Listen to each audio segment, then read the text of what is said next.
बहुत स्वागत है आप सभी का प्राइम न्यूज देखने। मैं हूं आपके साथ सिमरन पटेल। इस वक्त की बड़ी खबर के साथ बुलेटिन की शुरुआत करेंगे।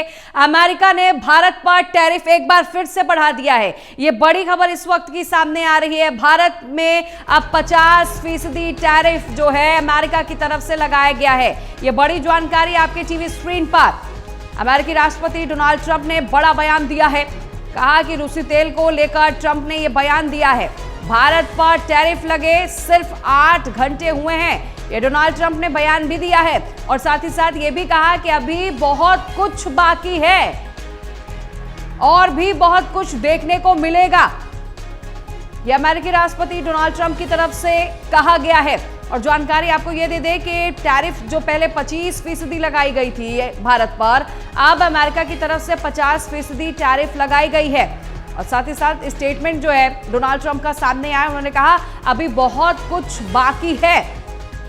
अमेरिका ने भारत पर एक बार फिर से टैरिफ बढ़ा दिया है।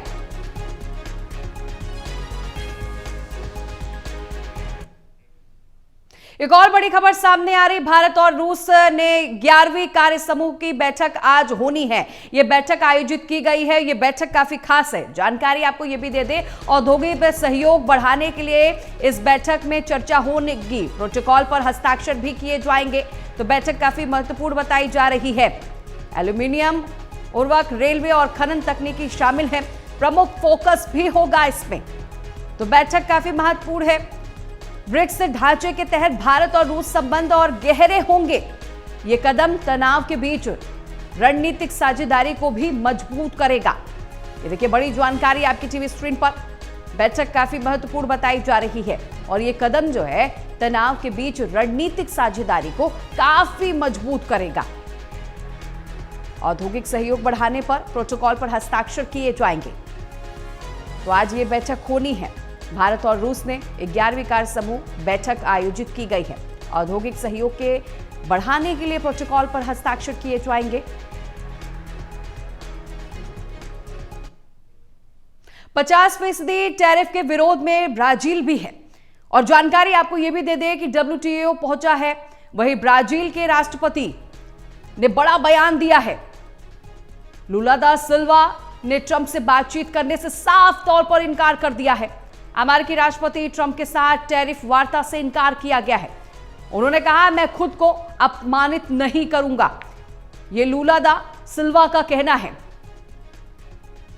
ट्रंप के टैरिफ के जवाब में उनका भी बयान सामने आया है। ब्राजील के पीएम से भी बात हुई है।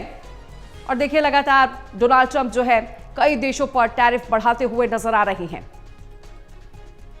ब्राजील के राष्ट्रपति लुला दा सिल्वा का बड़ा बयान सामने आया है। 50% टैरिफ के विरोध में ब्राजील WTO पहुंचा है। ब्राजील के राष्ट्रपति लुला दा सिल्वा का बड़ा बयान सामने आया। उन्होंने कहा कि इस पर मुझे कोई भी बात नहीं करनी है।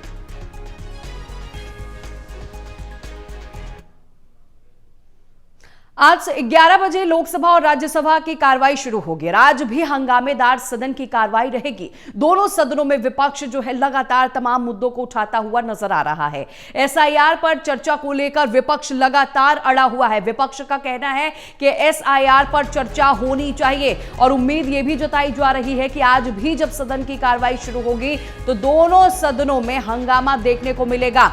जानकारी आपको यह भी दे दे, हालांकि देखिए सरकार की तरफ से साफ तौर पर कहा गया है कि SIR पर चर्चा नहीं होगी, लेकिन विपक्ष इससे पहले ऑपरेशन सिंदूर पर चर्चा को लेकर अड़ा था। हालांकि ऑपरेशन सिंदूर पर दोनों सदनों में चर्चा हुई, 16-16 घंटे चर्चा हुई। अब SIR को लेकर विपक्ष लगातार मांग कर रहा है कि इस पर चर्चा होनी चाहिए। तो आज जब सदन की कार्रवाई शुरू होगी, सुबह 11 बजे लोकसभा और राज्यसभा की कार्रवाई शुरू होगी और आज भी हंगामेदार हो सकती है। दोनों सदनों की कार्रवाई आज भी हंगामेदार हो सकती है क्योंकि SIR पर चर्चा की मांग जो है विपक्ष लगातार कर रहा है। मुख्यमंत्री योगी आदित्यनाथ ने मुरादाबाद में समाजवादी पार्टी पर करारा हमला बोला और कहा कि देखो आज ये PTA के नाम पर क्या पढ़ा रही हैं। सीएम योगी ने कहा कि जब पहले की बीजेपी और कल्याण सिंह की सरकार ने गा से गणेश पढ़ाया था तो समाजवादी पार्टी ने कहा था कि गा से गणेश नहीं, गा से गधा होता है। जहां बीजेपी बच्चों को संस्कारों से जोड़कर गा से गणेश पढ़ाती है, तो वहीं समाजवादी पार्टी ने गणपति की भी अवमानना की है और गा से गधा पढ़ाया था। सीएम योगी आदित्यनाथ ने कहा कि यही वजह है कि स्वाभाविक रूप से उनकी बुद्धि भी गधे जैसी हो गई है। सुनिए सीएम ने इस दौरान क्या कुछ कहा। पीडीए के नाम पर क्या पढ़ा रहे हैं? यानी समाजवादी पार्टी की सरकार है, याद करिए, यह वही सरकार है जब इसकी सरकार के समय गा से गणेश पढ़ाया गया था। पहले की बीजेपी की सरकार में, सर्वदेव कल्याण सिंह जी की सरकार में, तो समाजवादी पार्टी ने कहा था गा से गणेश नहीं, गा से गधा होता है। और इन्होंने बच्चों को क्या पढ़ाना शुरू किया था। और आज भी अ का मतलब अनार से नहीं, अमरूद से नहीं, अ से क्या पढ़ाया जा रहा है? ये समाजवादी पार्टी का पुराना संस्कार है, जहां पर भारतीय जनता पार्टी बच्चों को संस्कारों के साथ जोड़ करके विघ्नहर्ता गौ से गणेश के नाम पर पढ़ाती थी। वहीं समाजवादी पार्टी ने गणपति की भी अवमानना करते इन्होंने गौ से गधा पढ़ाने का काम किया था। तो स्वाभाविक रूप से गधे जैसी बुद्धि भी उनकी हो गई है। और इसीलिए आज बच्चों की शिक्षा के उन्नयन के लिए जब प्रदेश की डबल इंजन की सरकार कार्य कर रही है, तो इस समय इनके लोग जाकर के राजनीतिक गतिविधियों का केंद्र विद्यालयों को बनाना चाहते हैं।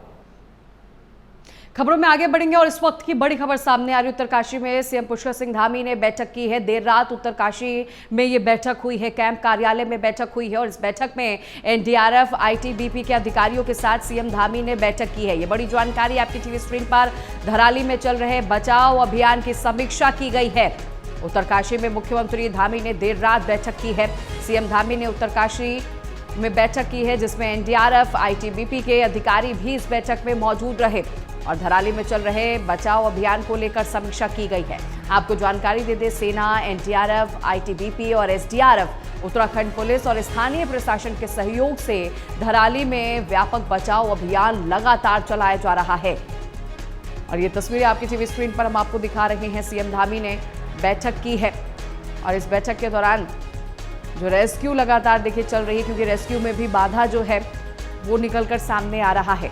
और यही वजह है कि सही ढंग से रेस्क्यू ऑपरेशन के लिए अभी जो टीमें हैं वो हालांकि पहुंच चुकी हैं, लेकिन मलबा अधिक गिरने की वजह से रेस्क्यू में भी दिक्कत आ रही है। रजनीश दीक्षित ज्यादा जानकारी लिए हुए सहयोगी हमारे साथ फोन लाइन पर जुड़ गए हैं। रजनीश, देर रात सीएम धामी ने ये बैठक की है और जानकारी ये भी निकलकर सामने आ रही कि रेस्क्यू में भी कहीं ना कहीं दिक्कत आ रही है, क्योंकि मलबा चारों तरफ फैला हुआ है। ऐसे में टीमें वहां पर नहीं पहुंच पा रही, हेलीकॉप्टर से रेस्क्यू किया जा रहा है। इस खबर में आपको बता दूं कि मुख्यमंत्री पुष्कर सिंह धामी ने देर रात उत्तरकाशी में कैंप कार्यालय बनाया है। वॉर रूम की तरीके से वहां से आपदा पर निगरानी की जा रही है। इसके अलावा आवश्यक दिशा निर्देश दिए जा रहे हैं। कल एक व्यापक बैठक चली है देर रात तक, जिसमें सेना, NDRF, ITBP, SDRF, Uttarakhand police के साथ साथ स्थानीय प्रशासनिक अधिकारी वहां पे मौजूद रहे हैं। जो सबसे बड़ी समस्या आ रही है रेस्क्यू ऑपरेशन को लेकर थराली में, वो ये है कि रोड की कनेक्टिविटी नहीं है, जिसकी वजह से जो हैवी इक्विपमेंट है, मशीनरी है, वो मौके पर नहीं पहुंच पा रही है। चॉपर के जरिए वहां पे पहुंचाने का प्रयास किया जा रहा है और आज कोशिश होगी कि चिनूक हेलीकॉप्टर के जरिए जो मशीनरी, जो जेसीबी रिक्वायरमेंट है, उसको अपलोड करके सीधे थराली के ग्राउंड जीरो पे उतारने का प्रयास किया जाएगा। आपको बता दें कि जो वहां पर पहले से टीम मौजूद है, आईटीबीपी की, एनडीआरएफ की, एसडीआरएफ की, ये टीमें लगातार वहां पर रेस्क्यू ऑपरेशन चला रही है, क्योंकि मलबा जो है 15 से 20 फुट ऊंचा तक वहां पे जम गया है, जिसकी वजह से जो जिंदगी की तलाश है उसको लेकर थर्मल इमेजिंग कैमरे का भी सहारा लिया जा रहा है। स्नीफर डॉग्स की भी मदद ली जाएगी, लेकिन अभी डॉग्स का दल वहां तक नहीं पहुंचा है। तो हेलीकॉप्टर से जो भी संभव मदद है, चाहे वो रसद सामग्री पहुंचानी हो, चाहे वो दवाई पहुंचानी हो, उसको कल किया गया। चूंकि कल मैं बताऊं सिमरन आपको कि 2 घंटे की विंडो मिली थी जिसमें चॉपर उड़ान भर पाए। इसके अलावा जब कोशिश की गई तो क्लाउड आने की वजह से चॉपर्स की जो शॉटिंग उसको रोकना पड़ा। मुख्यमंत्री खुद ग्राउंड में मौजूद रहे, उन्होंने निरीक्षण किया है, हालात का जायजा लिया, हवाई सर्वेक्षण भी किया है। लेकिन तो कैंप रजनीश, मजबूत कर रहे हैं। लगातार देखिए सीएम धामी जो है वो नजर बनाए हुए हैं, वो खुद पहुंचे थे, वो देखते हुए भी सभी चीजों को नजर आ रहे हैं। तो देर रात सीएम धामी ने अधिकारियों के साथ बैठक भी की है, जिसकी तस्वीरें हम लगातार दिखा रहे हैं। लेकिन रजनीश, जिस तरह का रेस्क्यू करने में दिक्कत आ रही है, क्योंकि मलबा चारों तरफ है, वहां पर पक्की सड़क नहीं है, और ऐसे में तमाम दिक्कतों का सामना करना पड़ रहा है। बहरहाल क्या कुछ आप देख पा रहे हैं, क्या कुछ और रास्ता निकाला जा रहा है रेस्क्यू के लिए? इस तरह मैं आपको बता दूं कि रेस्क्यू को लेकर जो पुल बह गए हैं एनएच के, जिसकी वजह से वहां पर रोड की कनेक्टिविटी बनने में भी टाइम लगेगा, तो एहतियातन किया ही गया था। कल डीएमएसएसपी जो उत्तरकाशी के हैं वो 2 दिन तक फंसे रहे, वहां ग्राउंड जीरो पर नहीं पहुंच पाए, फिर वो बैरंग वापस लौटे, उसके बाद चॉपर के जरिए वो थराली पहुंचे, वहीं पर वो कैंप कर रहे हैं। तो अब जो रेस्क्यू ऑपरेशन है वो चॉपर के जरिए ही पहुंचाने का और उसी के जरिए करने का प्रयास किया जा रहा है, क्योंकि जो सड़कें और जो मार्ग क्षतिग्रस्त है उसको बनने में टाइम लग रहा है। क्योंकि पुल बह गए हैं तो पुल के निर्माण में भी 1 से 2 दिन का समय लगेगा, और वहां पर रेस्क्यू ऑपरेशन चलाना थराली में ज्यादा जरूरी है। तो जिसको लेकर अब चॉपर के सहारे ही रेस्क्यू ऑपरेशन को आगे बढ़ाने के निर्देश दिए गए हैं। तो रजनीश, अब अभी ये भी जानकारी निकलकर सामने आ रही है कि कई ऐसे मार्ग हैं जिसे पूरी तरह से बंद भी किया गया है, क्योंकि 3 जगह बादल फटे थे। इसे लेकर क्या जानकारी आपके पास?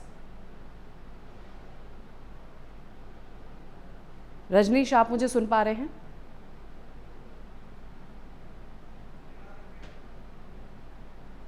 बहुत शुक्रिया रजनीश आपका जानकारी देखने के लिए। तो ये तस्वीरें आपके टीवी स्क्रीन पर।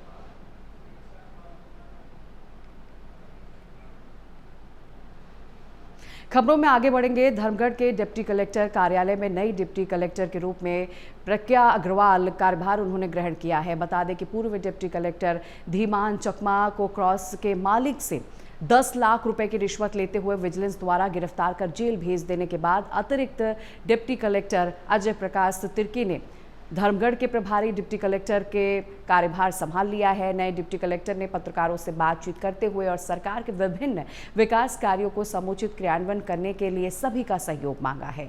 उन्होंने कहा कि वो शिक्षा, स्वास्थ्य, परिवहन समस्याओं के साथ साथ लोगों के लिए न्याय दिलाने का भी काम करेंगी।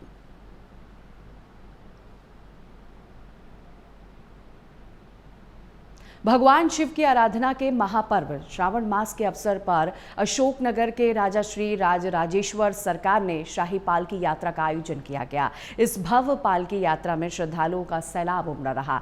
पूरा शहर श्रद्धालुओं की भीड़ से भरा नजर आया, जो कि तस्वीरों के माध्यम से आप भी देख पा रहे हैं।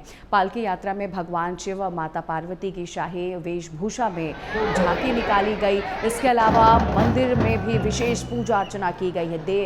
9 देवियों के रूप में देखिए ये झांकियां निकाली गई, जहां पे लोग काफी उत्साहित नजर आए और नृत्य करते हुए भी लोग नजर आए। आकर्षण का केंद्र बना रहा। वहीं गांधी पार्क के अघोरी आरती का भी आयोजन किया गया। तो भव्य तरीके से ये झांकी निकाली गई, जहां हजारों से ज्यादा में संख्या में लोग भी शामिल हुए। देखिए महिलाएं भी नृत्य करती हुई नजर आई हैं। ये भव्य झांकी निकाली गई, आकर्षण का केंद्र भी बनी रही। भगवान भोलेनाथ और मां पार्वती को लेकर देखिए ये झांकी निकाली गई, जिसमें ज़्यादा संख्या में भक्त भी पहुंचे। पर उड़ीसा से है। उड़ीसा के संबलपुर में पुलिस ने 88 करोड़ की एक साइबर धोखाधड़ी का बड़ा पर्दाफाश किया है। धोखाधड़ी का मास्टरमाइंड सऊदी अरब से बताया जा रहा है। संबल के एसपी ने प्रेस कॉन्फ्रेंस करते हुए इसे लेकर जानकारी दी है। उन्होंने बताया कि धोखाधड़ी में 4 लोगों को अभी तक गिरफ्तार कर लिया है। पुलिस ने यह भी जानकारी दिया कि 2 जो है संबल से है, 1 देवगढ़ से है और 1 खुर्दा इलाके का बताया जा रहा है। इनके पास से लगभग 20 लाख रुपए भी पुलिस ने जब्त किया है। आरोपियों के पास से विभिन्न बैंकों के 21 ATM card, 5 mobile phone, 4 chequebook, passbook, ये सारी चीजें जब्त की गई है। साइबर धोखाधड़ी का मास्टरमाइंड जो है सऊदी अरब से है। हालांकि पुलिस ने 4 लोगों को गिरफ्तार किया है। उनसे पूछताछ लगातार जारी है। और फिलहाल इतना ही। नमस्कार।